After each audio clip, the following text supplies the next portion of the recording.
has proved to be a respite for many during the stress of lockdown, but it can be a dangerous habit. It's just so easy to purchase something with the click of a button, isn't it? Especially on the old CC.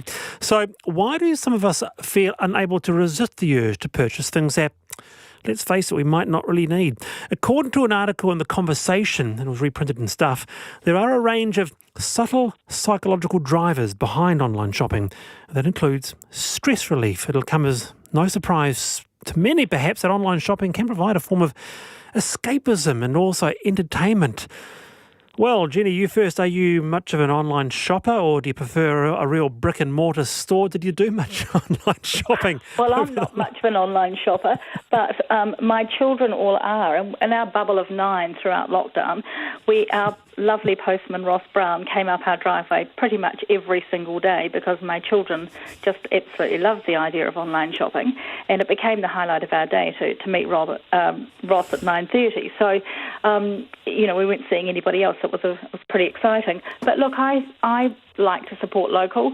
If I can buy things locally, I will do that first and foremost. And online shopping for me would only be if I couldn't get it. I live in a small community called Waipukaro, and if we don't support our retailers in our community, they will go, and that would be absolutely devastating. So I'm all about supporting local and buying local. I think that's absolutely important. Indeed. So supporting the Waipukaro community and that high street, vital. Absolutely, and further up into the shops in Hawke's Bay. In fact, I'm in Auckland a lot for work, but I will choose to go back to Hawke's Bay and see if the shops in Hawke's Bay will get me something out of Auckland, because I just think we've got to keep our regions thriving, and it's really important to support them. So online's not a huge option for me. Good on you. What about you, Scott? Do you click? You might have sort of gone off the deep end of an evening, and 4 weeks later, a surprise parcel comes that you've forgotten all about. See, I've got a little bit of a bone to pick with you, Wallace, because the last time we spoke, you also asked about this, and I'm a little bit worried that MasterCard or someone like that is actually sponsoring you. I resisted the urge for most of lockdown, and then I bought some shoes from a New Zealand company. I did, though, get stuck on the click and collect. So once that happened, I actually started to buy a few things because then I could go and pick it up. I think I was scared by the fact that the couriers were taking too long to get packages to houses, so I resisted. Well, that's another topic for another day, eh? The length of wait that we had to wait for, and we have to wait for. Jenny, we are still waiting, I think about 4 weeks later for a parcel. But you just have to be patient, and in time it'll arrive, huh? Yeah, we're the same. We're still waiting on things from before lockdown. Just got to wait. Well, it's very nice to have you both on. We had Scott Campbell this afternoon and Jenny Giblin. Jenny, I really hope it starts raining for you sometime soon. That really sounds terrible to go through. Yeah, it is pretty dire. Hopefully the rain will come, although I don't think anything significant is actually predicted until August. Oh, my goodness me. Well, take care, eh? Jenny Giblin and Scott Campbell, thank you very much for being with us on the panel this afternoon. I'm Wallace Chapman. Checkpoint is next. I'm with you with Peter Dunn and Sue Bradford tomorrow, 3:45. Till then, bye.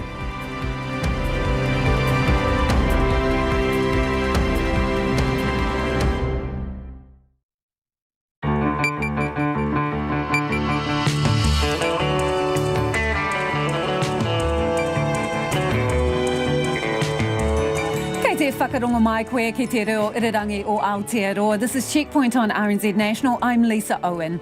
E haere nei, the government pumps $37 million into a COVID-19 vaccine strategy. So what does that actually buy us? We talked to a New Zealand scientist racing Big Pharma to reach the Everest of medicine. The good professor says he's close, but close is 2 years away. The top-ranking Māori National MP, who is not actually Māori. Life sentences for the pair who tortured and killed an Auckland teenager. Intercity buses are on the road again Thursday, but the company's already had to offload 80 jobs. And the drug trumpeted by the US president, Hydroxychloroquine, gets a negative report card. And an expat's epic pandemic hotel stay. You won't believe how long he's been there. RNZ News at 5. Kia ora ko Susana Leata with tēnei. One of the country's largest hotel chains, Millennium and Copthorne Hotels, has cut hundreds of jobs in the wake of COVID-19. At its annual shareholder meeting today, the chair, Graham McKenzie, said the company has been forced to make decisions affecting 70% of its 1,300 workers. The occupancy rate during April dropped from 83.7% in 2019 to 1.5% this year. Mr McKenzie says international visitors accounted for about half of their business. He says 2020 will be the most challenging year in the company's history. The government wants to get ahead of what's expected to be a global shortage of a COVID-19 vaccine once it's developed. It's pumping almost $40 million into vaccine research and development in this country as well as overseas. The Research, Science and Innovation Minister, Megan Woods, says this will help ensure there is sufficient supply here. One of the things we're exploring right now, early on, and we'll be talking to people about, is potential licensing agreements. So that can be manufacture here. We'll be using things like the advanced purchase agreement that we already have in place through health, but we will also be looking to manufacture in New Zealand if possible. The Research, Science and Innovation Minister, Megan Woods. The pair, jailed for torturing and murdering a teenager in South Auckland, have been described as cruel and depraved. Demetrius Pairama's body was found in a drum out the back of a derelict house in Mangere in July 2018. Today, Ashley Winter and Kere Te Amo were both jailed for a minimum period of 19 years for kidnapping and murdering the 17-year-old. Speaking at the sentencing, the Crown Solicitor for Manukau, Natalie Walker, labelled the violence sadistic. There is no good reason or explanation for why they did what they did to her on that day. In that house, on that day, for whatever senseless reason, there was a terrible loss of humanity. Air New Zealand says domestic travel bookings have been better than expected. The airline earned little revenue under the Level 3 and 4 lockdowns, which forced it to cut capacity by 95% and make 4,000 employees redundant. Its Chief Financial Officer Jeff McDowell says the initial response from travellers has been positive. We've only been selling into Level 2 for a couple of weeks now. We're seeing actually pretty strong demand, a little stronger than we expected. We also think there's, if you think about the Pacific Islands as a destination for New Zealanders, if it's the only place they can go outside of Australia and New Zealand, it's going to be enormously popular. Jeff McDowell says it may be 2 years before Air New Zealand reinstates a full schedule of international flights beyond Australia and the Pacific. A woman who's struggling to get by on the job seeker benefit is angry the government appears to be treating people out of work because of the pandemic differently. The new COVID-19 unemployment payment will give people up to $490 a week for 3 months, about double the job seeker benefit rate. Agnes Mangele has 2 teenagers and is living in a state house. While she's pleased the government is looking after people who have lost their jobs because of the virus, she says beneficiaries should be treated fairly.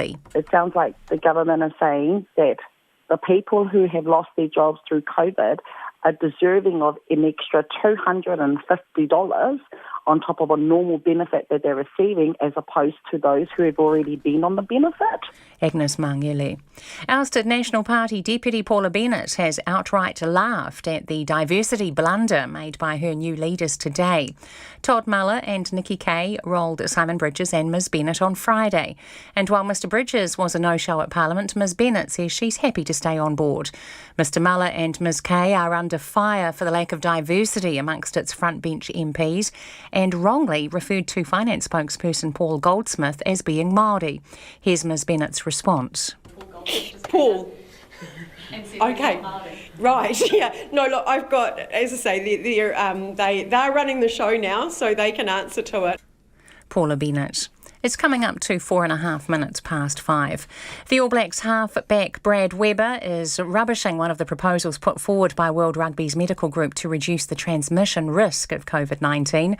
A report in the UK Telegraph says the group is making a host of recommendations, including a ban on reset scrums and upright tackling, team huddles and spitting. It says the recommendations will be put before World Rugby's Executive Committee, which is expected to meet in the next 48 hours. But Chiefs number 9 Weber says he's not a fan of banning reset scrums. I think that's ridiculous, because then when you're making tackles or cleaning out, pretty much exactly the same. So, yeah, might as well play touch rugby if that's what they're suggesting. Brad Webber. The NRL's hope of having crowds back at rugby league games by July has been labelled absurd and dangerous by the Australian Medical Association. NRL matches resume on Thursday, with the Warriors' first match on Saturday against the Dragons, but stadiums will be empty. The AMA says any plan to have crowds back was a huge risk to public health, adding the NRL should simply be satisfied that the competition is resuming. That's the news. Groups of 100 will now be allowed, but dancing is still banned. Everyone just wants to get up off their chairs and have a bit of a boogie. Questions about the equity of having 2 unemployment benefits. The same inequities and injustices that have been highlighted in society for years and years are the same inequities that exist during a pandemic. And Britain in uproar as an official breaks lockdown rules. I utterly despise these people. They are amoral, they are corrupt. They do not care about people, they care about themselves. Strong Views, morning reports, weekdays from 6 on air and online. Now the short forecast from Met Service to midnight tomorrow. Northland to Coromandel Peninsula, including Auckland. Scattered showers becoming rain tonight. Waikato and Bay of Plenty, cloudy periods. The odd shower possible from this afternoon. Waitomo to Kapiti, including Taupo and Taumaranui.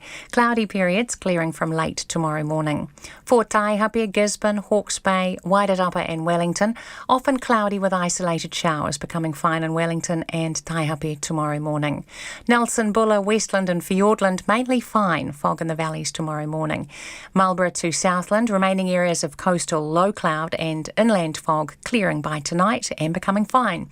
However, low cloud returning to the coast and fog patches developing inland tonight or by the morning, becoming fine again tomorrow afternoon. Chatham Islands, mostly cloudy. RNZ National, it's 7 minutes past 5. And kia ora, this is Checkpoint. I'm Lisa Owen.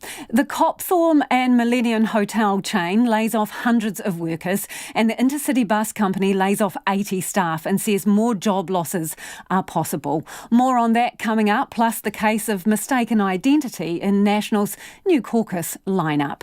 But tonight we begin with a COVID-19 vaccine. It's the Everest of medicine, and New Zealand scientists are racing Big Pharma to the top of the mountain. That from Professor Graham Legros from the Mulligan Institute. The government's announced $37 million towards a vaccine strategy. That's goal is to source adequate supplies of a safe COVID vaccine at the earliest possible time. $15 million of that is earmarked for overseas research collaborations. $10 million goes to local scientists, and $5 million is to support manufacturing capabilities here. Professor Legros heads biomedical research at the Mulligan Institute and is working on a New Zealand-made vaccine. I asked him what difference today's money makes. It's so important for the country that we have a vaccine strategy. Just think of all the people who've lost their jobs already, and in the future, the potential. The only way we can get our economy and our health and our lifestyle back on track is to have a vaccine so that we can start to operate. So at least this is a strategy that sets out a plan to try and get a vaccine here as soon as possible, either from overseas and even supporting our own homegrown vaccines, because that may end up being the best solution. And also putting investment in production, because you can have all the best vaccines in the world, but unless you can make it, it's not useful, is it? Exactly. So they have allocated $5 million set aside to support potential manufacturing capability. I mean, is that a realistic amount of money? We're told that these things cost millions, potentially billions. Of course, but it's ensuring that we actually are starting to think about having that capability and the infrastructure in place. People don't realise that in New Zealand we already have some quite significant infrastructure for producing vaccine, putting it in vials, and clearly this is going to be a long journey, and I don't think the government wants to announce everything, but obviously to make sure that everything's in place for eventual vaccine rollout and production, you need to make sure you've got some, and that's what that'll be for, I'm sure. Do you see this as a start? Yes, a start. Thank you. Short answer, yes. I see this as a start in the right direction. So in terms of your work, how far down the line are you in looking for a vaccine, developing a vaccine? Well, as soon as we're going for it, as soon as we became aware of the COVID-19 pandemic, we set to work straight away, and we've been beavering away. Now, we didn't rush in and declare we had a vaccine. We still don't quite have a vaccine because we're learning so much about the virus. I think I said it once before. Start late, but finish early. And it's so important because those vaccines that went into people so early on, we didn't really know what we're doing there. We didn't know enough about the virus. Now's the time to build a really good vaccine that will work and give long-lasting, safe immunity. And I think we know enough now to do that. And we've got a version. There's a couple of other groups in New Zealand got a version. There's groups in Australia who are actually talking about collaborating with us. So I think the best thing to do is have the best opportunity coming to New Zealand. When you say you don't quite have one yet, I know people hate to put a timeline on these things, but how far off do you reckon you are? I say 2 years. I say 2 years with the best will in the world. Just doing the maths around, you've got to check out its safety, you've got to put it into people, you've got to see them mill around, see if they get infected or not. Some things you cannot shorten the time frame on, and that is injecting and waiting for 3 or 4 weeks for the immune response to happen, and then retesting and then testing in lots of people, and then scaling up production. I know overseas some political leaders have talked about before Christmas. Impossible. You're sure? You're absolutely sure when you say that? I'm absolutely sure. I would love to believe it, but 2 years, I'm not usually wrong. And if it's earlier, fantastic. But it would take some remarkable breakthrough that we haven't seen yet in our systems and our understanding of how to make a vaccine. With the greatest of respect, what makes you think that you can do it, given that vaccine for coronavirus hasn't been successful? Well, we have some really great scientists here who are equal to any overseas. And in fact, the way the whole world's being globalised now, there's no reason to think that New Zealand can't make a vaccine, certainly at the early stages. We've got great scientists, great technologies, and great insight. And actually, we collaborate with the best groups in the world as well. The only thing New Zealand lacks is actually the money later on. And I think some of the initiatives the government's announced today, we're linking with CEPI and with Gavi. These are international organisations that ensure that a vaccine development is not restricted by having the money for the later phases of a vaccine program. As you know, there are, a bunch of other groups who are working on this, racing to get a vaccine. So how does that work? Do you communicate with them? Is it a collaborative, collegial mission, or are you all competing against each other? It's a mixed bunch of responses, I'm afraid. There's some we're ferociously competing against, and some we're really great collaboration, where we have very open, very trusting discussions about what makes a vaccine. The competitive ones tend to be very commercial. They've gone in early. They've actually restricted knowledge because they're trying to protect their IP. I do suspect that the later ones, the ones that we're involved with, which are trying to build a people's vaccine, that's the best way to think about it. We're really getting access to a lot of knowledge and information around the world, and that's what's going to be required to make a really good vaccine. And commercial people miss out on that knowledge. We get access to it, and we'll build a really great vaccine. So, you're not insulting me. Of course we don't believe in ourselves. We can do America's Cup, we can play great rugby, we have some of the best IT companies in the world. Why not have the best biotech companies and biotech initiatives? We can do that too, I'm afraid to say. So is this the Everest of medicine, getting the vaccine? I think it's that really critical challenge where you're called upon as a scientist. You've been training all your life to know about viruses and know about immunology, how to make vaccine science.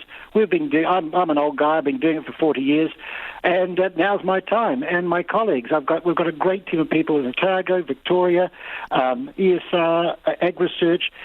How can we not lose when we've got such a group of people all working together here in New Zealand? And that actually beats many overseas groups, I have to say. The diversity and the intellectual power across the New Zealand science sector is really awesome. So, Professor, is the real race between you and the likes of commercial companies that the want is for someone who is going to share the recipe, for want of a better word, and to do the right thing by the rest of the world rather than develop it for commercial reasons? Is that who you're really racing against? Yeah, the real race is commercial versus the people's vaccine. And as long as the human race benefits, we don't care. Sometimes commercial have a real advantage. I used to work in a commercial operation years ago for Sibagagi. They have some real advantage. They have horsepower and power and money. However, they don't quite have the openness and freedom to explore that we have in our sector, in the much more charitable research sector. And we can do some really great things too. What happens if a commercial company gets there first?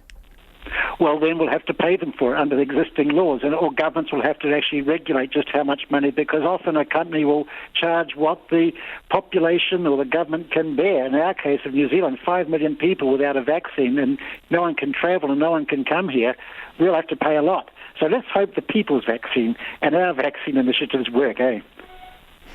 So what does the government announcement mean really then? I think it's a strategy. It's a declared public strategy. It means that unlike some other governments who have just given money to international agencies or said we'll wait for a drug company to make one for us, the New Zealand government signals that it wants to be very intimately involved in the whole vaccine development and acquisition process. It's going to really learn about what's needed, what's safe, what's good. This strategy it wants everything, and it's the start of something very important for New Zealand. Does it change anything you are doing right now? Yes. It means that I can pop up and say, hey guys, I'm part of your team, and it means that we can declare ourselves. It means we can engage with the international agencies like CEPI and Gavi and actually help them develop some of those international vaccines which actually do need our help. We've got some technologies here that are not available anywhere else in the world, and I think it's right that we share them too. And we shouldn't forget, we've got to think about how do we roll out a vaccine in the Pacific, how do we roll out a vaccine in New Zealand, 5 million people vaccinated all at once. That's a major thing that's never been done before. So it puts you at the international table, basically? Absolutely. So if someone gets there before you, do you carry on? Absolutely, because the game is so long. There's so many hoops to go through. When you say get there before me, if someone gets there and actually a vaccine's been rolled out and popular in the people, yes, then we would stop. Although I have to say, what about the next pandemic? I think we've been taught a valuable lesson by COVID-19. There'll be a COVID 2022 or COVID 30. We need to make sure that we have a resilient system that can react much better than we've been able to the next virus pandemic.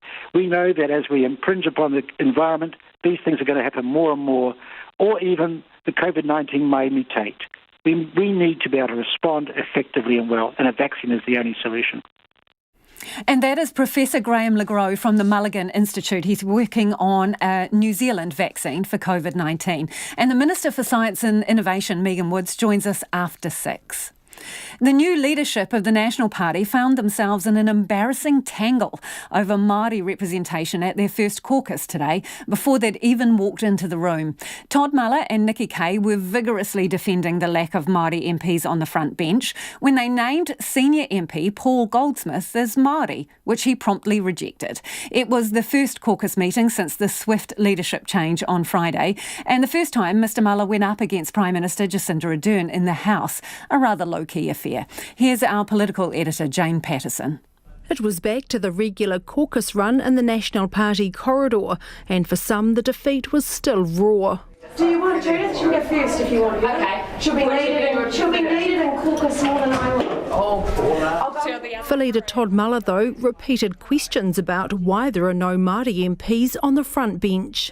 We've got a team of 55, and I appreciate the fact that people look at it through the who's in the front bench and who's in the shadow cabinet, but I looked at it across the whole 55. He told reporters a number of Māori MPs have significant portfolio responsibilities. For me, their numbers are less important to the jobs that I've asked them to do. Mr Muller and Deputy Nikki Kaye were asked how many Māori MPs are in the shadow cabinet.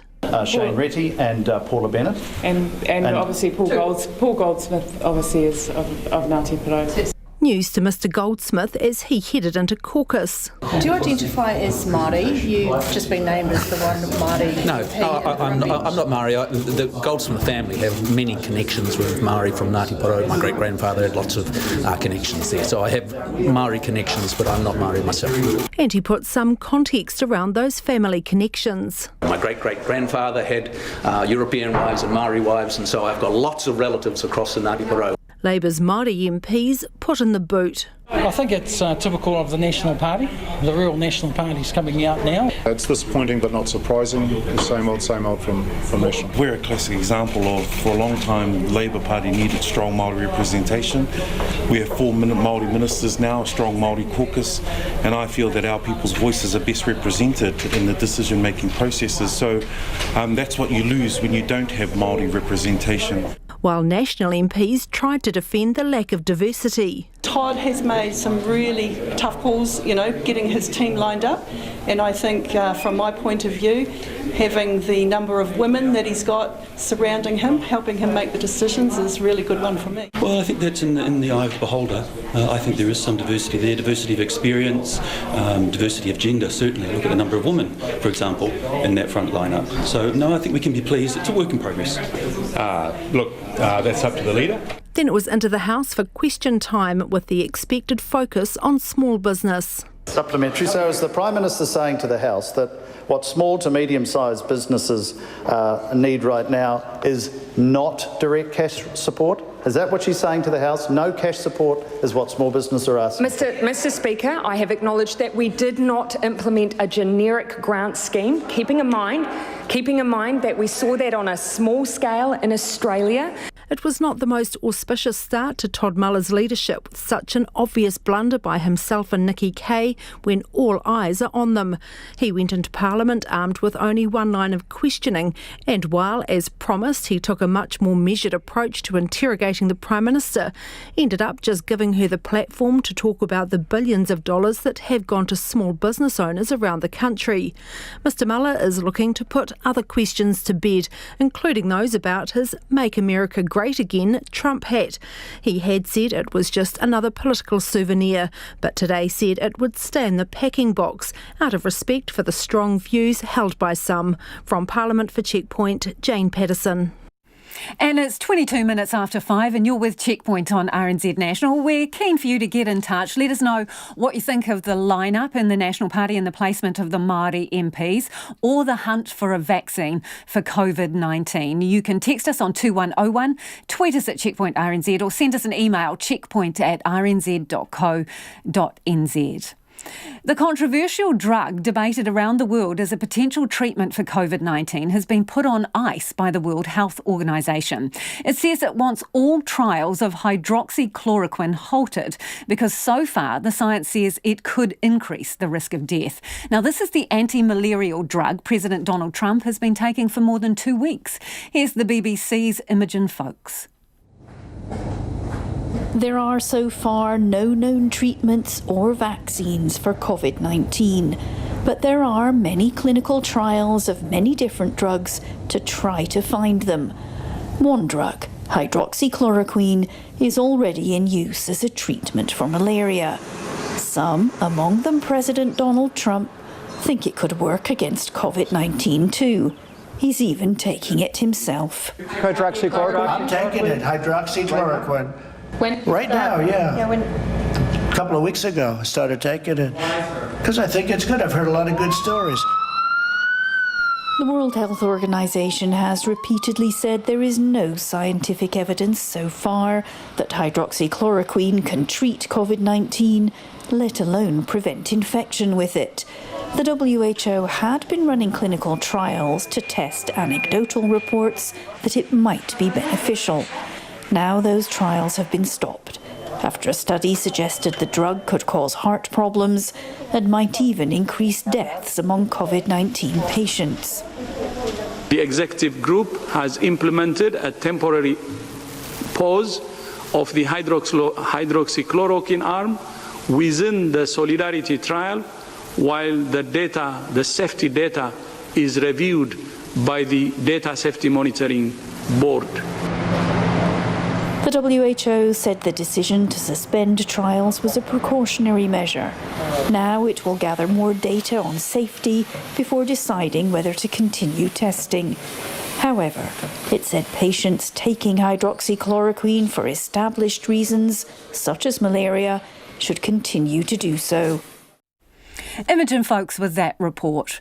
The Copthorne and Millennium hotel chain says it's been forced to cut 70% of its 1,300-strong workforce due to COVID-19. It blames hotel occupancy rates, which fell from 87% in February to just 1.5% in April. It comes as Intercity's owner says it has already been forced to lay off 80 staff, with further cuts possible. The bus company will resume 70% of its network from Thursday onwards. The Entrada Travel Group Chief Executive John Thorburn says services may run at a loss, partly due to reduced seating to comply with social distancing rules. Without extra government help, Thorburn says the company may be forced to look at further downsizing. He told our reporter Nick Trubridge they just have to get back up and running. We haven't been operating for this up until this point, but we appreciate how critical intercity services are to our network and to the communities, and in the absence of any specific progress, we had to make a decision to just actually start some services running for the good of our communities. And you said some services may be running at a loss, so how long can you sustain that? I mean, when you read that, it looks like it could be something that you would have to resolve fairly quickly. How long can you keep that up? Yeah, not indefinitely, and we are hopeful of A, that there would be a natural increase in demand as people became more confident to travel again, but B, that support would be forthcoming eventually, and that will help us carry on those services. What sort of support will you be hoping for from the government? Obviously, I believe you've had some of the subsidy, but in terms of support to, avoid running these services at a loss for too long, what sort of help will you be seeking? Well, it's just a simple calculation, really, which comes down to, how much can you generate off restricted services versus the cost of running, and that will vary between particular services in particular parts of the country. So you can imagine could be a calculation that would need to be done for every part of the network, but that's pretty much how it would work. What say the government isn't able to help you more than it already has? What then?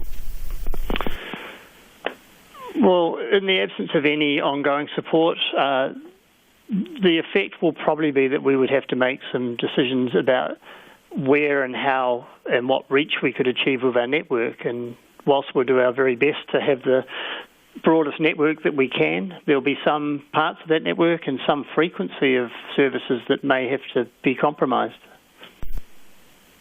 So, without government support, you would effectively be re-looking at the business and figuring out how it could keep going without that support. That's exactly right. We would do our best to keep as much of the network as we can available, but we would need to make some serious decisions about the extent of the network we could offer. Would that result in job losses potentially? It's too early to say that. That would depend on the nature of the limitations to the service, but that's a possibility. Does that mean to date the company hasn't had to let any of its staff go? No, there have been examples where we have had to downsize our operations. As you probably appreciate, we also operate in tourism activities as well, and those have been significantly affected by the border closures. So yes, we have had to look at making changes across the organisation. And how many staff are affected by that? I would have to confirm, but I believe that it would probably be in the order of about 80 staff. There are still people receiving the subsidy for roles that ultimately won't be sustained, so we are taking advantage of the subsidy to provide a softer landing for those staff. And if I book a ticket for, say, Christmas, so that's what, just over 6 months' time, you're confident that I would be able to travel, that you will still be going by then?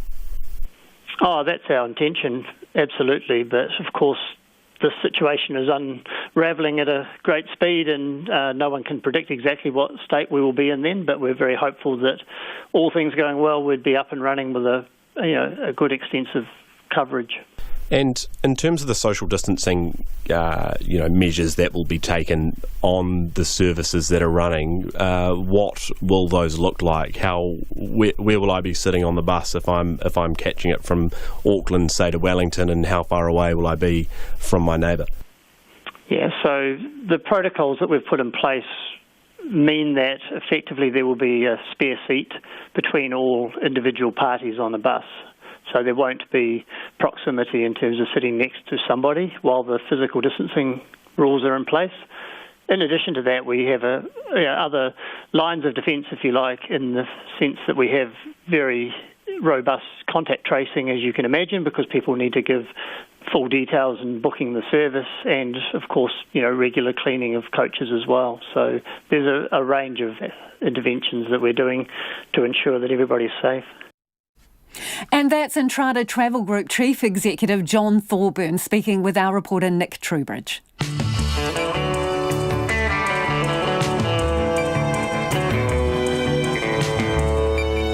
Coming up on Checkpoint on RNZ National, the government announces $37 million for a COVID-19 vaccine strategy. So what does that actually buy us? Well, Science Minister Megan Woods joins us after 6. The pair who tortured and killed an Auckland teenager get life sentences. And the epic unplanned pandemic holiday stay. You won't believe how long this expat has been waiting to get home. We would love your feedback on anything you've heard on the program so far this evening. Don't forget, you can text us on 2101. You can tweet us at Checkpoint RNZ, Facebook us Checkpoint, or send us an email, checkpoint@rnz.co.nz. Let's go now to the headlines. The government is investing almost $40 million into COVID-19 vaccine research and development to get ahead of an expected global shortage once it's developed. Professor Graham LeGros from the Mulligan Institute told Checkpoint access to a vaccine is the only way to get New Zealanders' lives back on track. He says, however, it is at least 2 years away and no vaccine will be ready by Christmas. One of the country's largest hotel chains, Millennium and Copthorne Hotels, has cut more than 900 of its jobs in the wake of COVID-19. Its chair says the company has been forced to make decisions affecting 70% of its 1,300 workers after a huge drop in occupancy rates. The pair, jailed for torturing and murdering a teenager in South Auckland, have been described as cruel and sadistic. Demetrius Pairama's body was found in a drum out the back of a derelict house in Mangere in July 2018 after being kidnapped and killed by Ashley Winter and Kerry Te Amo. Air New Zealand says domestic travel bookings have been better than expected, but it may be 2 years before it can reinstate a full schedule of international flights. The airline was forced to cut capacity by 95% and make 4,000 employees redundant following lockdown. The Director-General of Health says the government is working intensively on what Alert Level 1 might look like. The Prime Minister has signalled New Zealand would remain at Level 2 for at least 4 more weeks, but businesses are pushing for urgency. The country has recorded a 4th consecutive day of no new COVID-19 cases. The new national leadership found themselves in an embarrassing tangle over the lack of Māori representation on its barely reshuffled front bench. Trying to defend this, Nikki Kay acknowledged Paul Goldsmith as being Ngāti Porou. But Mr Goldsmith quickly dismissed the link, and the ousted former Deputy Leader Paula Bennett outright laughed at the blunder. Those are the latest news headlines on RNZ National. Our next news and weather update is at 6. Thanks, Susanna, and kia ora anō. This is Checkpoint and I'm Lisa Owen. Time to get down to business. We welcome Nona Peltier back to the studio. Hi, Nona. Air New Zealand, boy, they've had a bit of a rough ride and they've provided another update to the market. What did it tell us? Well, there wasn't a lot of new information in it because we already knew what a difficult period it's been going through since the lockdown took place. Okay, so they're going to make a significant loss. That's not really a surprise. They wouldn't say how big the loss will be, but last year they made an underlying profit of $374 million. So it's going to be a lot. They have a lot of money in the bank that they can draw on in the meantime, but it's going to probably be about 2 years at least before that they expect their international business to come back. And at that point, they're expecting to be about 70% of what they once were. So that's not going to happen just as soon as they get to 2 years. They're going to have to rebuild the business to that point. So it's a long haul for the airline. And in the meantime, domestic travel is they have more bookings than they expected at level 2, which is good news. But on the other hand, about a good proportion of their business, domestic business, is international travel, about 20%. Not just that, but they're not too sure about whether or not business travel will come back in the way it once was, because people are now prepared and ready to work from home. So travel might not come back in that area. So they are facing a number of hurdles. What they have done is figure out a way to save between $50 and $60 million a month. By letting their staff go? Yeah, and that's 4,000 people we're talking about. That's 30% of their staff. And you think about that number, and that their expectation is to be a 70%, airline of 70. So 30%, 70, there's the numbers right there. So they've made the hard decisions early on. It's been tough for the airline. But you know what? The market looked at this today, and their share price rose more than 5%, 5.2% today.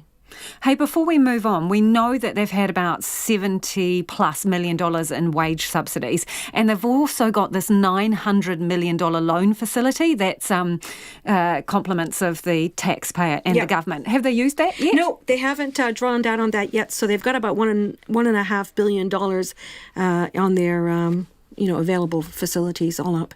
So they're still in a good position. That's cash and reserves. That includes what the government advanced to them. So they were in a good position, and I wouldn't say they're in a good position now, but they are doing the best they can with what they've got, and hopefully travel between Australia and New Zealand will resume before long, and then the Pacific. They'll have their fingers crossed, I'm sure. Oh, yeah. Okay, Napier Port, it's made a strong first half profit. What are the numbers? Yeah, it was pretty good. Their profit rose, net profit that is, 40% to $12.8 million.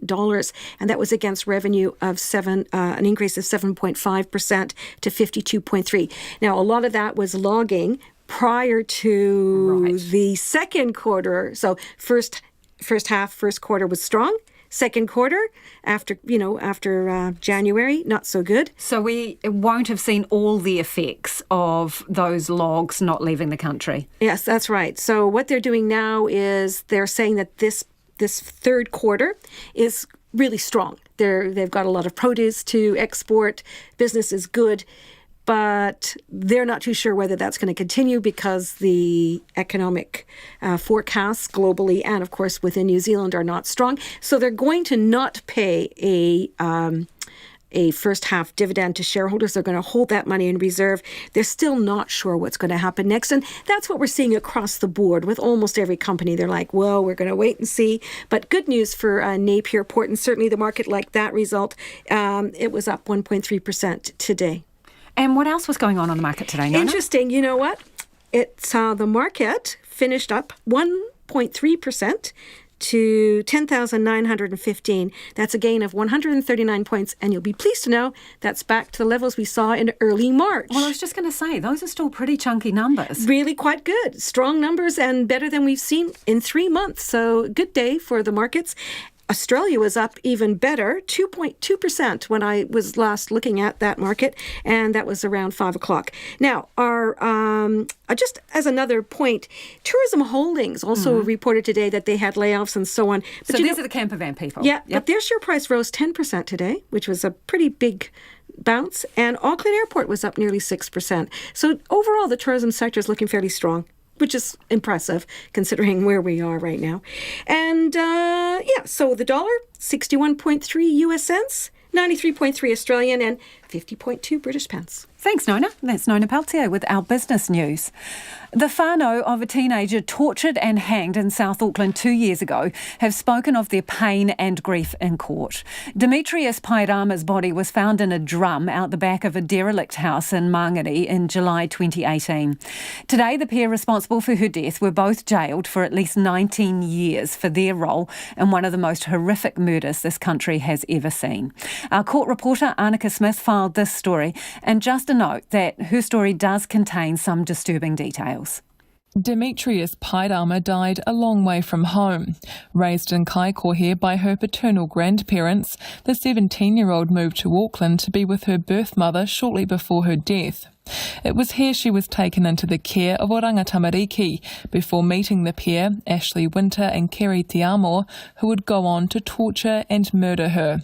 Today, her adopted mother, Lauren Wilkinson Poe, spoke of losing a child so far away from home, having sat through every last detail of Miss Paidama's final hours during last year's murder trial. Her victim impact statement was read by Miss Paidama's auntie, Ursula Beasley. I am unable to comprehend and shudder when I allow myself to think of the violence she endured. She died with no loved ones to hold her, reassure her, or to comfort her. The terror and fear she must have felt for the time that you tortured her and in her final moments will forever haunt us. Miss Paidama's body was found in a steel drum in the backyard of a derelict house in Mangere in July 2018.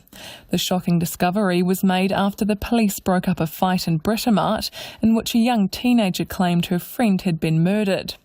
A homicide investigation, trawling through CCTV footage and forensic evidence, showed Miss Paidama met up with the defendants and 2 other teenagers in Auckland CBD before crashing in Mangere. Much of what is known about the night she died comes from a teenager who was present and was granted immunity from prosecution in exchange for giving truthful evidence. Miss Paidama's body had been burnt with a makeshift blowtorch, her hair cut off, before Winter asked her how she wanted to die, by stabbing or hanging. Addressing Te Amo directly, Ms Wilkinson Poe told him his whakapapa made him an uncle to Miss Paidama that came with a special responsibility to care for her. You tortured and took a living, breathing life. To take a life with such little disregard is one thing, but to take the life of a family member? As whānau, you should have been her protector.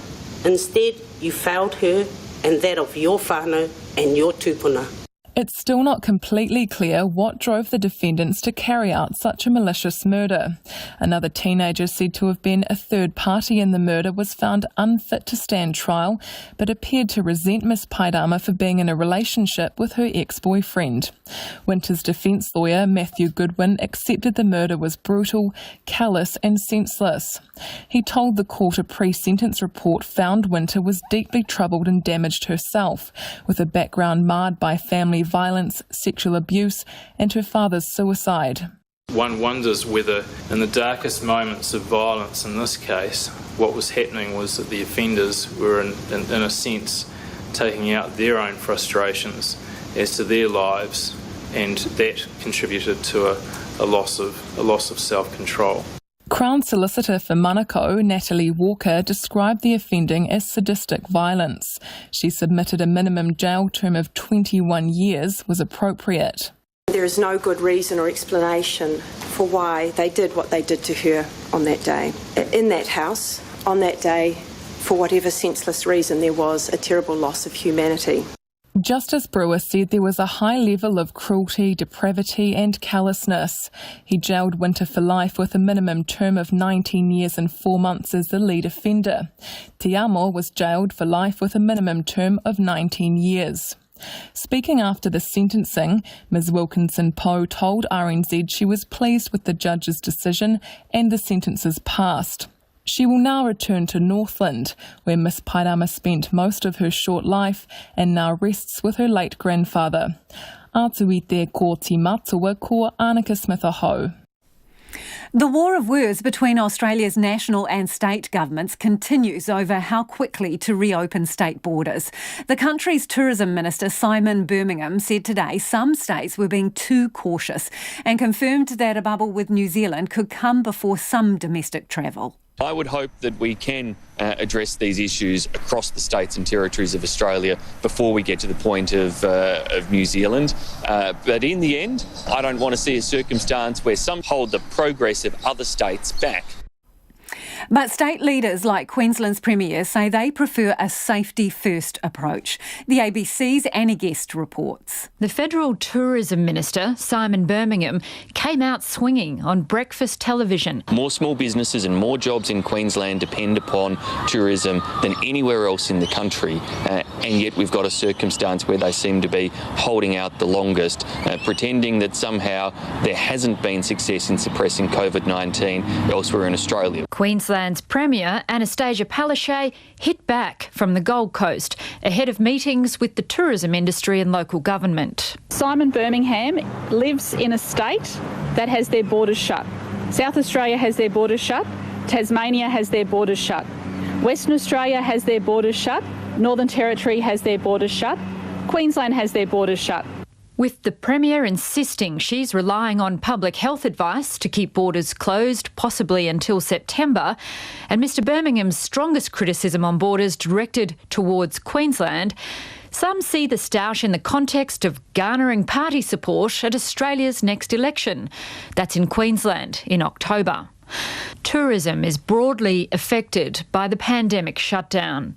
Just south of the Queensland border at Byron Bay, Felicity Descarel runs Fell's Kitchen. If it counts for one state, it should count for the other state. I don't understand why there's such a big divide between the two. So why close the borders, if the issue doesn't seem to be so out of control? She says people are frustrated that the borders stoush seems to be increasingly partisan. I do hear it from people every day and they seem frustrated. People are very frustrated in general with this whole thing, because people's lives are being impacted seriously. I talk to people every day and they're in a really bad way. They don't know what's going to happen. There's uncertainty in the air and people are worried. Back over the border on the Gold Coast, Jeff Hogg from the Star Casino is keen to ramp up when restrictions ease. And we're ready now and we're excited about the opportunity, and when those doors come open, we're going to give great experiences to those people across this whole state. And it's now time to hopefully soon look after you as guests and enjoying Queensland. Meanwhile, when the Queensland Premier was pressed at her Gold Coast media conference about whether the winter tourism season is a missed opportunity, she turned the question on the reporter. Well, you obviously have a family. Do you want your family to have community transmission from New South Wales? Do you? Do you want to put that at risk? I don't think people care about... No. But I think we all care about our families. We all care about Queensland. The ABC's Annie Guest with that report, and it is 12 minutes away from 6. I'm Lisa Owen and you're with Checkpoint on RNZ National. Keen for your feedback as always. You can get in touch via text 2101, tweet us at Checkpoint RNZ or email checkpoint@rnz.co.nz. Excited but exhausted, that's how students are finding returning to the classroom a week after the lockdown. While school attendance has fallen slightly, principals report attendance is gradually increasing as parents grow confident about letting their children return to the classroom. But it's not only students. Some teachers say they found the first week back tiring. Catherine Hutton reports. Deirdre Shea is the president of the Secondary Principals Association and also the principal of Onehunga High School, which has a roll of about 1,000 kids. She says with the move to level 2, generally students and teachers were delighted to see each other. The atmosphere at school is absolutely fantastic. The students are humming because they're really appreciating being able to be together. They're really appreciating being able to have that immediate connection and feedback from their teachers, as well as the benefits of everybody being able to be connected and to learn digitally. Peter O'Connor is the Professor of Education at Auckland University. He says following the return to the classroom, principals reported many students were shattered by 2 o'clock in the afternoon, which he puts down to sensory overload. When we were all locked in our homes and just with a very small number of people, we got used to that quite quickly and we felt quite safe in that environment. And then suddenly we're back in school with hundreds, sometimes thousands of other kids. And we're busy and it's structured and there's all these other kinds of things happening. Wellington mother Kerry Moreau has 2 children aged 9 and 12. She says while they've enjoyed catching up with their friends, it's been a struggle to get them out of bed in the morning and back into the momentum of school. prior to lockdown, they would be playing quite a bit of sport and practicing and stuff like that after school. They'd have a much better restful night's sleep and then bounce out of bed in the morning. But I think because we've been so stuck in our little bubble and only having a limited walk each day, everything's quite slow paced. That overall energy level was just really, quite sluggish. Mr O'Connor says people shouldn't worry about academic achievement and instead look to the lessons learnt from Christchurch, which showed the importance of focusing on student wellbeing. If they focus on letting kids know that school's a safe, caring place where they are looked after, student achievement will follow. It's no use going back and trying to catch up on lost time and lost academic work. The time now is to go back and catch up on students' wellbeing. He says parents also have a role, keeping an eye on their children's anxiety levels and reassuring them it's safe to return to school. Deirdre Shea says they've had some students who haven't yet returned and are continuing to learn online. Most come from families where a family member is immune compromised, and there are concerns about transitioning back to school.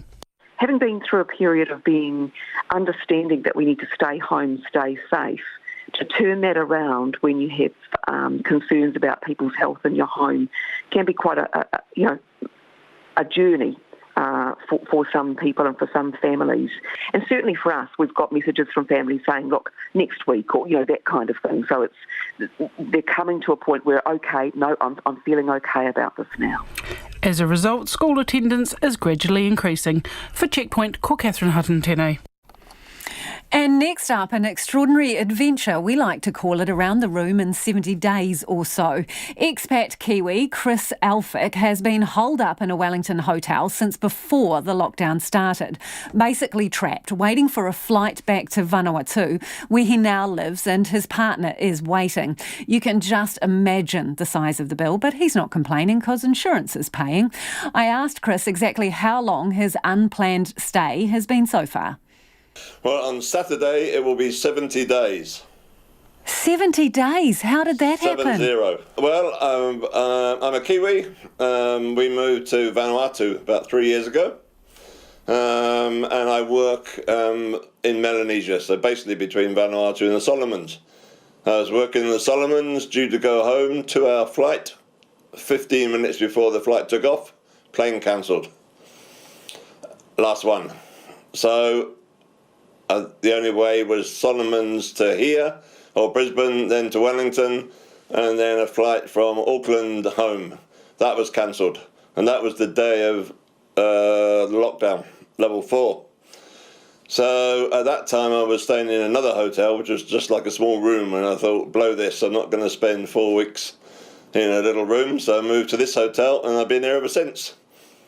So hopefully there's going to be a repatriation flight to Vanuatu in the next few days. They're talking about it. I mean, Vanuatu's had its problems, obviously Cyclone Harold, and it didn't have a government for a while, so I'll be back. I'll get there. I'm a lot better off than a lot of people.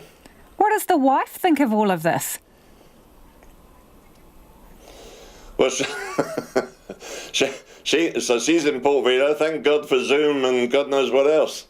So, I mean, we run a consulting company together, so she works with clients in Port Vila. I do most of mine in the Solomons. So we're used to being apart, but we're not used to being apart this long. So I left home in January and working, and then hopefully I'll get back, God knows, I'm hoping next week. And then I've got to do another 2 weeks, of course, in Port Vila, but at least it'll be warm there. Have you worked your way through the entire menu at the hotel? This is an apartment hotel, so it does have a small restaurant up on its sister hotel, up on Dixon Street. But because it's an apartment, I've been doing my own cooking. So I've been looking after myself, really, and it was great when they opened the restaurants. When was that? Last year, when we were allowed out to the restaurant. So my first visit was to Chow and Courtney Place, and that was really cool. And I'm looking after myself. I mean, the only problem about being here is putting on a bit of weight, so I've got to try and keep an eye on that. and I go out for a walk. And I'm doing work, and I've done 2 coaching Zoom calls this morning to small businesses in Solomons. So, and I was here yesterday when the earthquake shook the place. That's a little bit disconcerting, 14 stories up. Are you the only person, to the best of your knowledge, that has been in that hotel for that long? I have no idea. I wouldn't be surprised.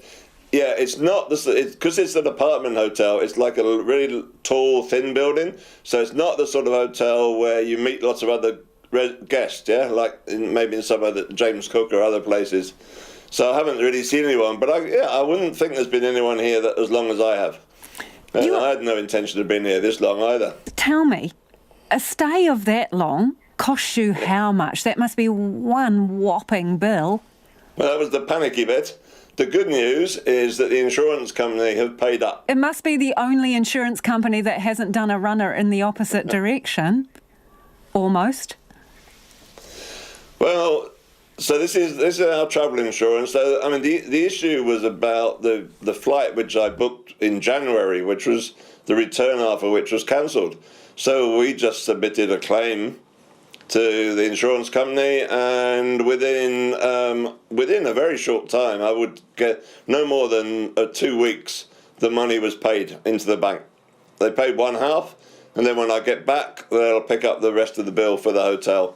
The hotel have been really good. They reduced the rate a bit, and as I say, I'm feeding myself a lot of the time, but I do creep out and treat myself as well. You're very chill for a bloke who's, toughed out a pandemic and had a couple of earthquakes and been stuck in a hotel for almost 70 odd days. Yes, I have all the days marked off on my piece of paper.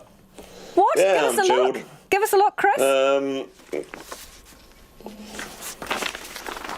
don't know if you can see it. Can you see it? Yeah, I can see it. So what have you written on there? This is my piece of paper. So it starts on the 22nd of March, and we're down to, where are we today? 26th of May. And it's still going. So my daughter's told me I've got to keep this and show her. Yes, I mean, there's not much I can do about it. People are very friendly. And Radio New Zealand has been great because I've been listening to it a lot. The only thing that really gets me annoyed is the reference to the elderly. I'm 73 years old, and when I hear people talking about the elderly as if we're an infirm group, I really get pissed off. Sorry about the language. Because I work all the time, and but I am chilled. What can I do about it? We're in good hands. You get lots of good information. I've got a beautiful view over the harbour, and I get out walking. So, when you're out of quarantine at the other end of the line, what are you most looking forward to doing? Just getting home, sitting down with a nice glass of cold wine, sitting outside. It's winter there at the moment, so locals are complaining about it being a cold. It's about 26. So that's not bad really for winter, is it? So I'm looking forward to that. Looking forward to seeing my partner. I mean, we haven't seen each other since the end of January. We're in touch all the time. Chris, it's been an absolute pleasure talking to you. We wish you all the best on the rest of your adventure, and I really got our fingers crossed that you don't make it to 80 days there. Yeah, if I make it to 80 days, I'll tell you, don't you worry. Because it's starting to look a bit like the Shawshank Redemption, mate, with your little crosses on that piece of paper. It does a bit, yes. Yes. Yeah, it feels a bit like that. I'll tell you what, I've found my way around Netflix, which I haven't done for a long time. And that's Chris Alphick. He hopes to get on a repatriation flight this coming weekend back to Vanuatu. Hey, some quick feedback before we get to the 6 o'clock news. A lot of you getting in touch about the interview we did earlier in the program about the hunt for a vaccine. And this was with Professor Graham LeGros from the Mulligan Institute. Barry has got in touch to say, "Evening, Susie." Well, Barry. We need to talk. The interview with Professor Legros was heartening to hear. He was knowledgeable, articulate and enthusiastic. As he said, we have what seems like an abundance of scientists in this country, many of whom have been interviewed on RNZ. So good that they have been given the chance to shine. Good luck to them all. Cheers, said Barry. And then Barry's got back in touch. Good on you, Barry. Oops, sorry, Lisa. That's right, Lisa, not Susie. Sue has got in touch to say, great interview with the professor, so interesting. And Matthias says yet another example where the public cooperative approach makes so much more sense than the private profit approach. And someone else is asking, can Mulligan scale up to make 1 billion doses of the vaccine? Interesting question. The government's putting $5 million into manufacturing capability, but obviously there are other facilities overseas, and that would be part of a cooperative approach. James has got in touch too. He enjoyed the interview with the professor, saying the people's vaccine. And Mark Rogers says, go Legros. That's pretty catchy. Great to see the funding with a mixture of New Zealand and overseas. And someone else has said, if COVID vaccine is the Everest, well, a Kiwi got there first. So true. After 6, we're going to be speaking to Megan Woods, the Minister for Research, Science and Innovation, about what exactly that $37 million of funding buys us. RNZ News at 6. Ngā mihi nui ko Susana Leata tēnei. One of the country's largest hotel chains, Millennium and Copthorne Hotels, has cut more than 900 jobs in the wake of COVID-19. The occupancy rate during April dropped from 83.7% in 2019 to 1.5% this year. Bridget Tunnicliffe reports. The chair, Graham McKenzie, says the company has been forced to make decisions affecting 70% of its 1,300 workers. He says international visitors account for about half of their business, and 2020 will be the most challenging year in the company's history. Mr McKenzie says the hotel chain has lost and will be losing many long-serving and very loyal employees as a direct result of this crisis. He hopes some will return when tourism gets back to more normal levels. This is Bridget Tunnicliffe. The Intercity Bus Company has cut 80 jobs and says more layoffs are possible. It'll be back to 70% of its nationwide service from Thursday.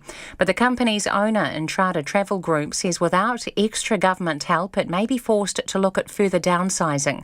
The Chief Executive, John Thorburn, told Checkpoint some routes may run at a loss, partly because of the need to make sure there is a spare seat between each passenger. We would do our best to keep as much of the network as we can available, but we would need to make some serious decisions about the extent of the network we could offer.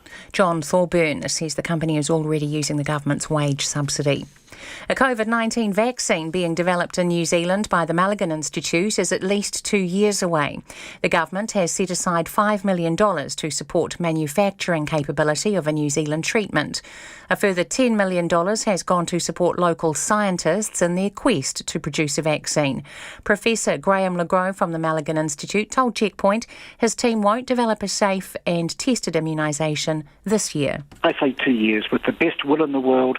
You've got to check out its safety. You've got to put it into people. You've got to see them mill around, see if they get infected or not. Some things you cannot shorten the time frame on. Before Christmas, impossible. Professor Graham Legros of the Mulligan Institute. The new leadership of the National Party found themselves in an embarrassing tangle over Māori representation at their first caucus today. Just minutes after the leaders referred to Paul Goldsmith as a Māori MP, the finance spokesperson declared he was not. Here's political reporter Joe Moyer. New leaders Todd Muller and Nikki Kay are under fire for the lack of diversity on the barely reshuffled front bench. Trying to defend their Māori representation today, Ms Kay acknowledged Paul Goldsmith as being Ngāti Porou. Mr Goldsmith dismissed the link, but offered context, saying his great-great-grandfather had both European and Māori wives.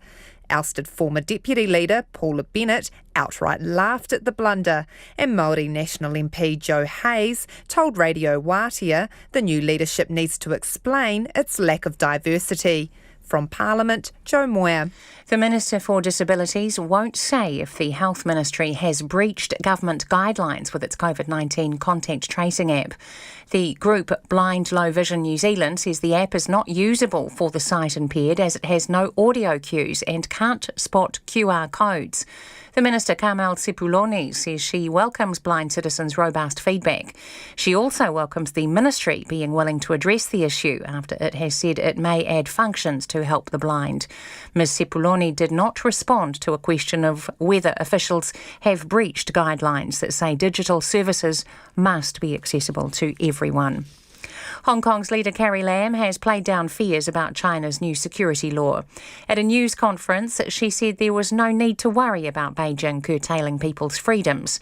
Details about the proposed law are still scant, but some believe it will target a rise in protests in the territory.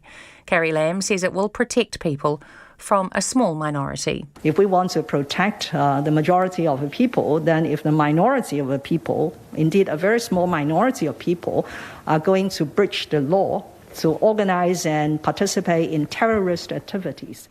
Hong Kong's leader, Carrie Lam. It's 4.5 minutes past 6. Team New Zealand's return to preparation for next year's America's Cup sailing regatta have received a boost. After travelling from Auckland to Italy and back again, the syndicate's first 75-foot foiling monohull is back at their base on the Viaduct Harbour. Te Aihe was used for World Series events in Cagliari, Italy and Portsmouth. With those regattas cancelled due to COVID-19, the boat was redirected to New Zealand. The boat has visited 15 ports during the past 4 months. Former heavyweight boxing champion Evander Holyfield is open to fighting one-time rival Mike Tyson for charity. Tyson, 53, fought 2 epic bouts with 57-year-old Holyfield, including their controversial 1997 encounter in which Tyson bit off a chunk of Holyfield's ear. Tyson has released several training videos fueling speculation he could return, while Holyfield announced his return for a charity bout earlier this month. We have fought twice, and I beat him twice. So I think that if I ask him, it's almost like me being a bully. I don't want no pressure on me that you just want to fight Mike because you know you can beat him. Evander Holyfield. That's the news. I'm Catherine Ryan. Tomorrow on 9 to noon, stark new research finds 1 in 3 households are in financial difficulty due to COVID-19. Why Play Centre is facing closures. The Canadian who fled a forced marriage to an Al-Qaeda operative turned outspoken human rights advocate. And music correspondent Graham Downs ponders why artists revisit and rework their material. Join me on 9 to noon on RNZ National. Now the short forecast from Met Service to midnight tomorrow. Northland to Coromandel Peninsula, including Auckland. Scattered showers becoming rain tonight. Waikato and Bay of Plenty, cloudy periods, the odd shower possible. Waitomo to Kapiti, including Taupo and Taumaranui. Cloudy periods, clearing from late tomorrow morning. Taihape, Gisborne, Hawke's Bay, Wairarapa and Wellington. Often cloudy, isolated showers, becoming fine in Wellington and Taihape tomorrow morning. Nelson, Buller, Westland and Fiordland, mainly fine. Fog in the valleys tomorrow morning. Marlborough through to Southland. Remaining areas of coastal low cloud and inland fog clearing by tonight and becoming fine. However, low cloud returning to the coast and fog patches developing inland tonight or in the morning, becoming fine again tomorrow afternoon. Chatham Islands, mostly cloudy. RNZ National at 7 minutes past 6. Thanks, Susanna. And if you're just tuning in, this is Checkpoint and I'm Lisa Owen. Let's return to our top story now. Kiwi scientists have been given a leg up in the global race for a COVID-19 vaccine, with the government today announcing it will inject millions into research and development here and overseas. The $37 million COVID-19 vaccine strategy has also come with a promise. The government will lobby for places like the Pacific to ensure they get a fair share of supplies. Katie Scotcher has the details. It's the funding boost scientists like Professor Graham LeGros from the Malligan Institute have been waiting for. My feeling, honestly, motivated. I think, wow, this gives us the opportunity to really do the job that we need to do. The government was warned by some of the country's top scientists, including Professor Le Gros, it couldn't afford to wait on other countries to develop a vaccination. They said if millions from the public purse wasn't spent on research here, this country would likely be at the back of the queue for vaccination supplies. Professor Le Gros says the funding announcement is well timed. I think we know how to make a much better vaccine against COVID-19 than we did right at the beginning, and those people who are the early starters, they may end up coming up short. So we feel we're in a very strong position now, armed with all the knowledge we have, to really put out a really great vaccine, both here in New Zealand and also working with people the same as us overseas. $10 million will be pumped into vaccine research here, and $5 million has been set aside for future production. Although the Director General of Health, Dr. Ashley Bloomfield, expects that's still at least 12 to 18 months away. There is huge resource and focus going on to this, and we've seen in crises before how if you combine, and particularly if countries combine both technology and brainpower, you can make rapid advances. So we would all hope that it was within 12 to 18 months. If it's sooner, that would be, I would think, a bonus. Dr. Bloomfield says there are more than 100 vaccines in development overseas and no clear front-runner. I think what our vaccine strategy lays out is that we haven't got all our irons in one fire. We've actually got them spread, and that we will be supporting not just efforts to create a vaccine for New Zealand, but also supporting equitable access to a vaccine, particularly for our Pacific neighbours. Research, Science and Innovation Minister Megan Woods says there will likely be global shortages if a successful vaccine is found. She says work is now underway to ensure this country has sufficient supply. One of the things we're exploring right now, early on, and we'll be talking to people about, is potential licensing agreements, so that can be manufacture here.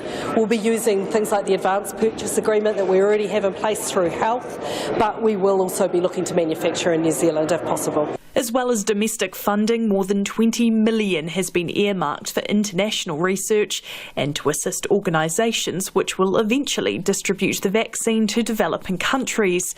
Prime Minister Jacinda Ardern says the funding has put New Zealand in a good position in the global race for a vaccine. Look, the vaccine would be a game changer for the world. What's important is New Zealand has a stake in its development, its manufacturing and its distribution. The government says it will also advocate internationally for the equitable distribution of a future vaccine, with a particular focus on the Pacific. All of this work will be monitored by government agencies, including MedSafe and Pharmac, as well as independent advisors. Mō te hōtaka o te ahiahi nei, ko Katie Scott Churaho. So how does New Zealand hook up with international researchers and get in on the vaccine game? That's what I asked the Minister for Research, Science and Innovation, Megan Woods, a short time ago. There's actually some pretty big coalitions starting to come together around the work that's happening internationally. So what we are doing is putting $15 million, probably one of the biggest ones we'll target will be the Coalition for Epidemic Preparedness Innovation, which is based out of Norway. So it's not about saying, well, we're going to sprinkle the money to individual institutions that will take part in some of the big global consortia that are starting to bring together researchers from around the world.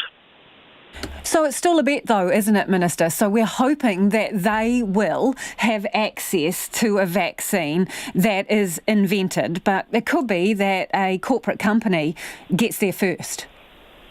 Well, corporate companies have researchers that work on these. It's not corporate sitting in their offices that come up with vaccines. They work with international collaborators around the world. So but I think the hunt is on globally for this, and as you'll appreciate, there is a limited number of people around the world that are skilled in the disciplines required to do this, and a lot of them are drawn from universities, and that's who Big Pharma does often work with. What we are also working through is to ensure that we're talking both multilaterally and bilaterally through foreign affairs to start getting some international rules around what access to vaccines might look like.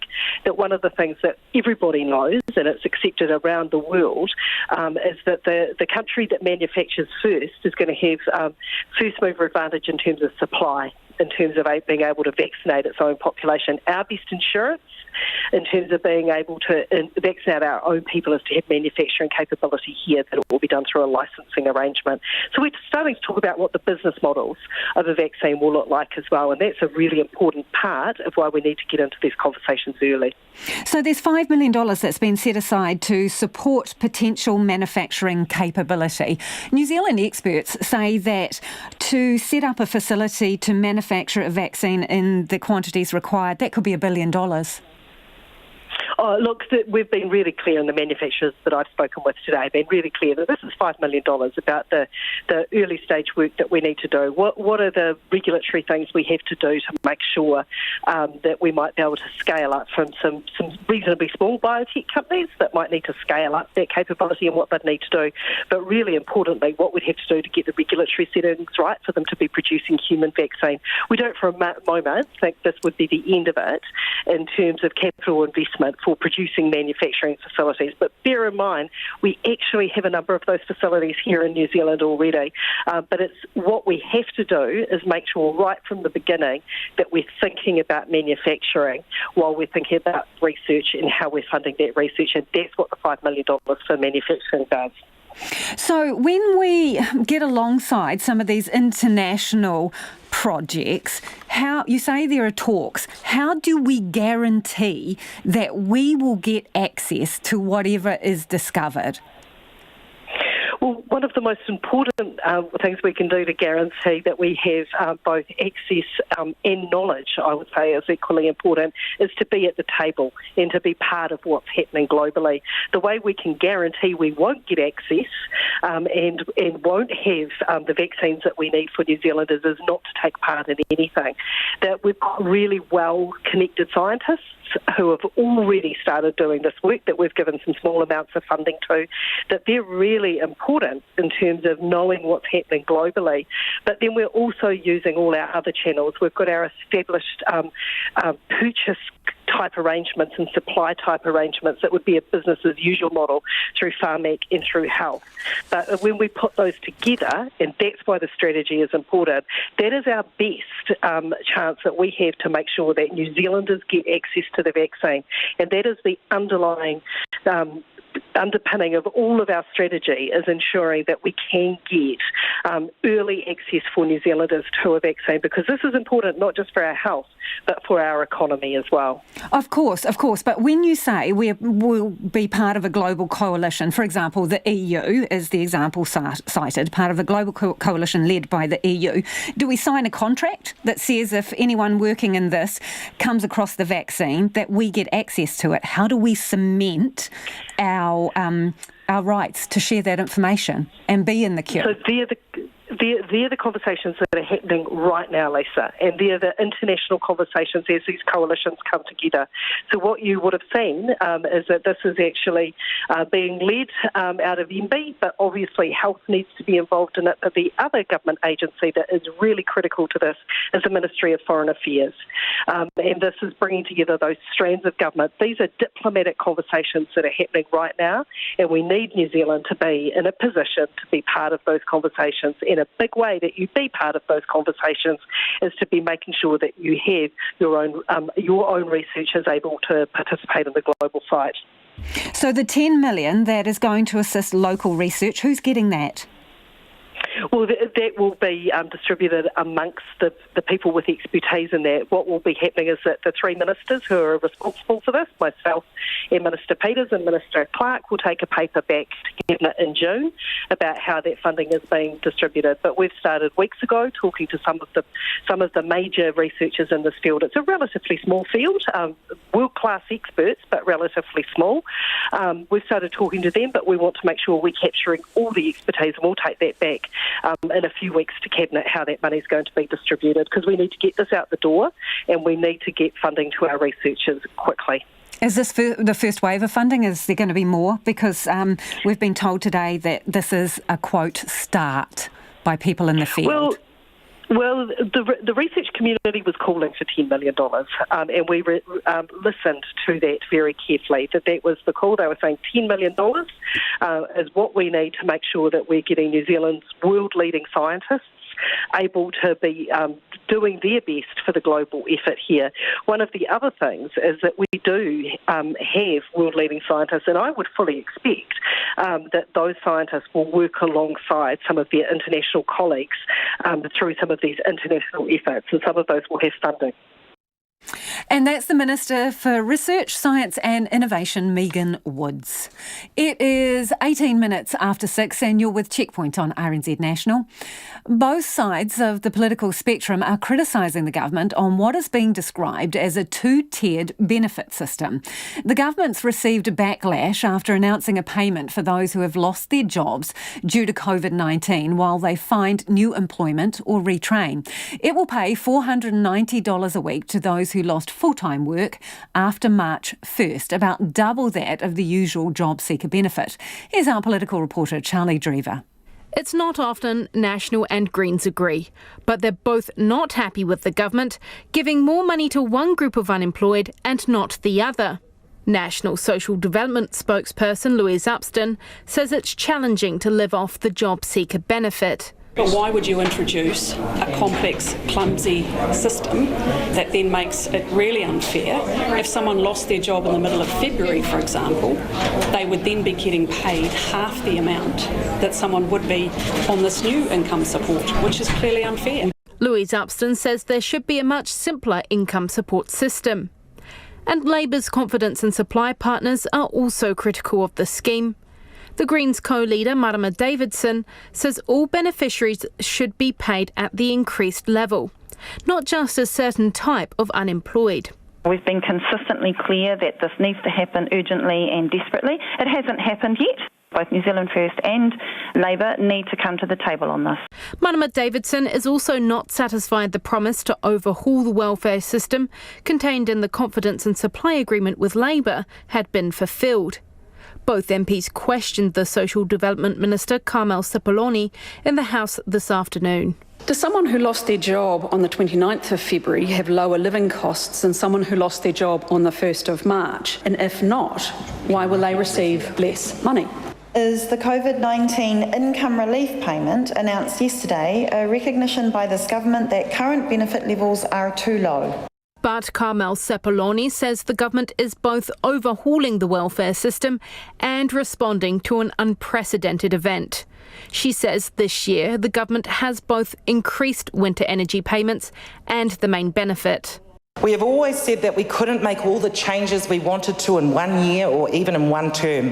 But this government will continue to work together on how we can improve income support for New Zealanders. And Carmel Cipollone also took a jab at National for hypocrisy. We supported, Mr Speaker, the job loss cover that was put in place following the Canterbury earthquakes under the previous government. We also supported the restart package that was put in place following the global financial crisis, Mr Speaker. Unprecedented events call for unprecedented actions. She also stressed the payment is only temporary and the government is now exploring a more permanent employment insurance scheme. From Parliament, for Checkpoint, Ko Charlie Drever, DNA. And those who've been struggling to get by long before the pandemic hit say they've been left feeling like they're less deserving of support. They're accusing the government of treating them differently to people who have lost their jobs because of COVID-19. Our social issues reporter Sarah Robson has the story. It's like a real kick in the gut. That's Agnes Margele. She's a mum of 2 teenagers trying to scrape by on the job seeker benefit. They live in a state house and her after-tax income is just $243 a week. Sometimes I go to food banks if I have to, I have to do what I have to do, so that me and my kids can get by each week. It's really, really hard to live on that small income from the benefit. Agnes Margele is pleased the government is looking after people who have lost their jobs because of COVID-19, but she's angry too. It sounds like the government is saying that the people who have lost their jobs through COVID are deserving of an extra $250 on top of a normal benefit that they're receiving, as opposed to those who have already been on the benefit. Agnes Margele says it would make a huge difference if she was getting $490 a week, double what she's getting on the job seeker benefit. It would help me pay off my debts a little bit faster. and a lot of bills too. I'll be able to afford to get me and the kids like at decent food each week. Hannah McGowan is on the supported living payment.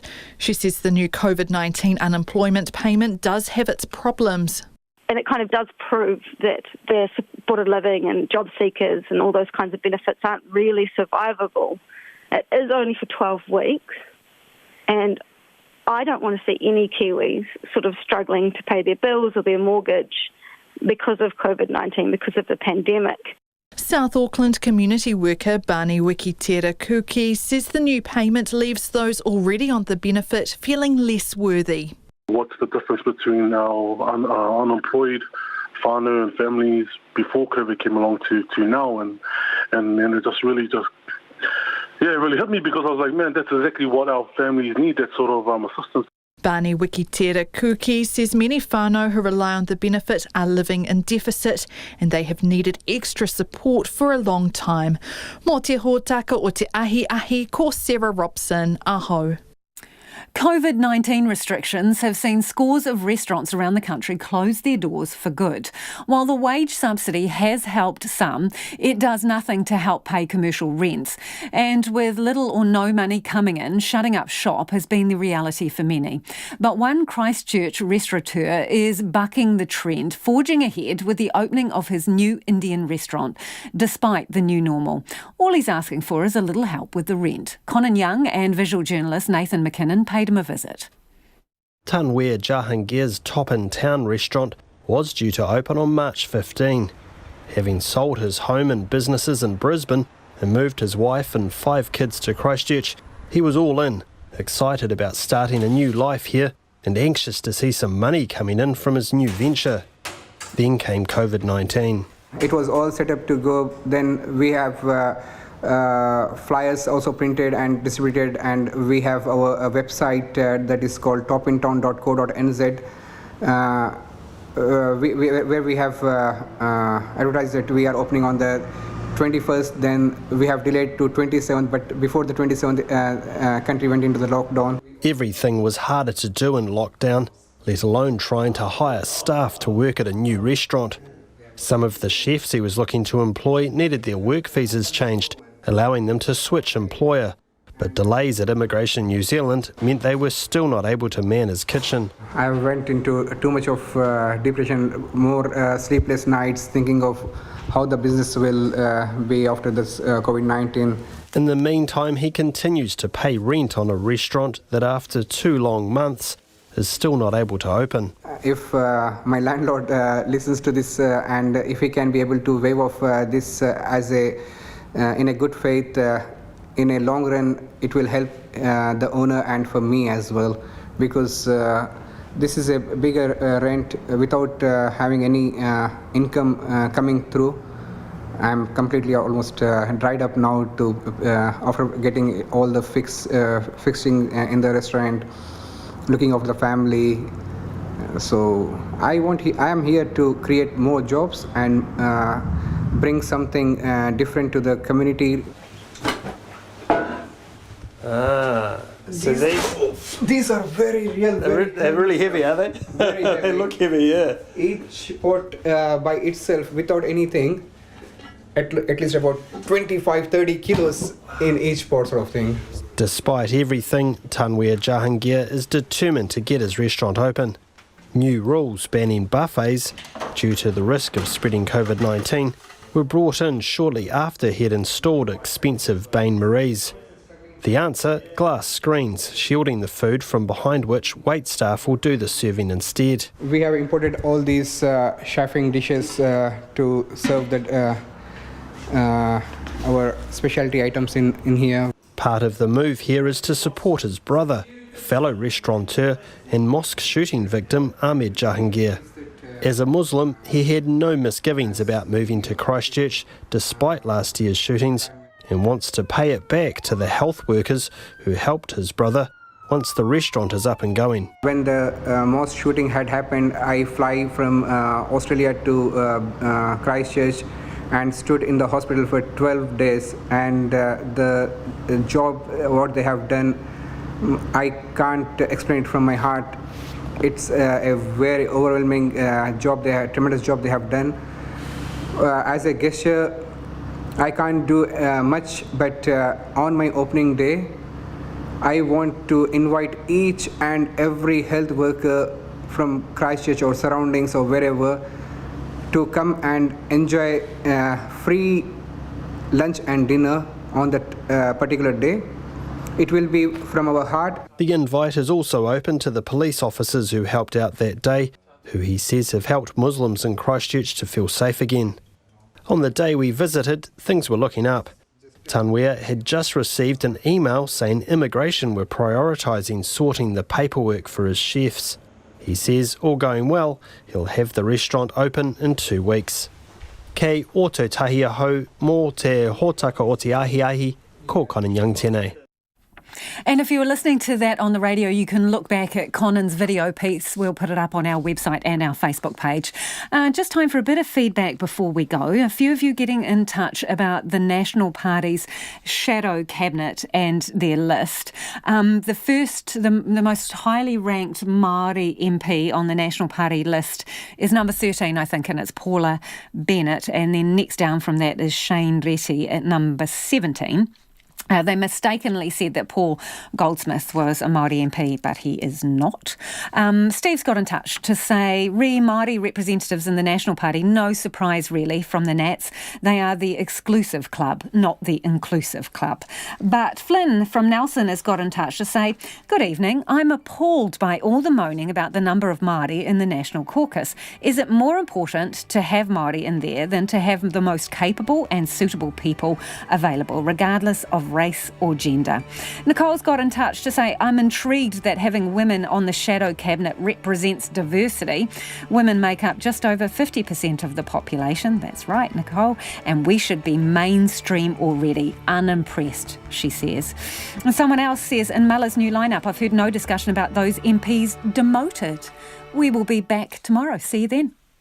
RNZ News headlines at 6:30. The coronavirus pandemic has cost the country almost 1,000 jobs today, with more than 900 cut at a major hotel chain and 80 at a national bus network. A COVID-19 vaccine being developed in New Zealand is at least 2 years away. The Director-General of Health has praised the behaviour of New Zealanders during the lockdown, saying it's the reason restrictions can be slowly relaxed.